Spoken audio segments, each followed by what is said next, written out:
Ninjago's biggest strength has always been its characters, not only the main cast of characters, but also its side characters. For the most part, Ninjago's side characters are great, and today I wanted to take a look at two of the show's newest side characters, Bonjo and Frak, from Dragon's Rising Season 2. Season 2 did introduce other side characters like Egot and Roby, which I could talk about since they're also really good, but I'm just going to talk about Bonjo and Frak today. Bonjo was introduced in Season 1, but Season 2 is where she's fleshed out and more than just a skeleton that has a weird obsession with bones.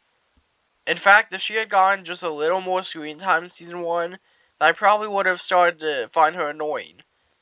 In Season 2, we find out that Bonjo is a very powerful ancient spell creature imprisoned in the Forbidden Five in Netherspace. However, she was so powerful that she didn't just fade away after being used. She formed a consciousness and wandered around the realms for decades before one day accidentally running into Master Wu, who told her that she should take a physical form, which she did. She eventually ended up in the Land of Lost Things, where she would form a family with Cole, Geo, Splits, and Fritz. She's then captured by Roz and turned back into a spell to be used to free the Forbidden Five, and ends up being trapped in nether space with Kai. At the end of the season, she along with Kai are freed and return to the monastery. Bonjo doesn't really have a character arc like so many other side characters, but Season 2 is able to take this character who nobody really cared about and make us really feel for her by the end of the Blood Moon arc, when she's captured and turned back into a spell. She very easily could have been just a plot device for the heroes and villains to fight over, and she kind of is during the middle episodes of Season 2, when she's trapped in a magic box. But it's not that bad and it doesn't really take away from her or the story at all. During the time between when she's turned back into a spell and it meets up with Kai in Netherspace, I was wondering if they were actually going to kill her off. They didn't, of course, and it did make me really happy to see her be freed in episode 20. On to Frack, who is amazing. Frack was Aaron's best friend before the merge and was just as big of a ninja fan as Aaron. You, make that yourself? Yeah, kinda dorky, right? Better than mine. I made it out of my Uncle Shed's skin, which is kinda gross, I guess. His biggest dream was to be an elemental master, and when the merge happened, he got his wish. Sometime after the merge, Ross found him and started teaching Frack, making him yet another person who has been manipulated by Roz. At this point, the thing that Frack wanted the most was to get to use Shadow Spin. He reunited with Aaron at the City of Temples and was the one who was finally able to teach Aaron Spinjitzu using what Roz had taught him.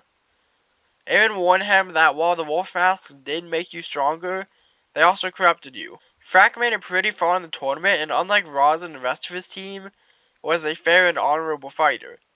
Eventually, he went up against Sora and was given permission by Roz to use Shadow Spin. He was about to put on the wolf mask when he thought back to what Aaron had told him. He threw away the mask, and while he did end up losing, he lost a clean, fair, honorable fight. And then at the end of the season, he goes back to the monastery with everyone else. Frack is another great side character. He was manipulated by Roz, but was able to see through him and didn't let go of his own morals. Also, his favorite ninja is Cole, which automatically makes him a great character. Seriously though, it is really fun seeing him freak out about Cole. If that's true, we have to thank you. I'm normally a cake guy, but even I have to admit, Aaron's pies are the best. The Cole likes my pie recipes? I can't believe it! It's like when I used to pretend to be a ninja, but it's a real power! And you just feel happy for him when he beats him and gets his power. I really hope he ends up joining the team in Season 3 and becomes Cole's student. Both Bonjo and Frack are great. You really feel for Bonzo when she gets turned back into a spell, and same with Frack when Roz literally throws him away after he doesn't put on the wolf mask and loses against Sora. I really like how Frack ties into Aaron's story and how Bonzo builds onto Cole's character. Bonzo was just an unchained spell trying to live a life, and Frack is just a kid who didn't know any better. And both are tormented by Roz, which will only make his eventual downfall feel just that much better. This is going to be my final normal video of the year. I'm wanting to upload one last one on the 31st, just going over the year as a whole. talking about everything Dragon's Rising Season 2 as well as my channel this year. So with that, if you enjoyed, I'd really appreciate it if you took 2 seconds to like and subscribe. Bye!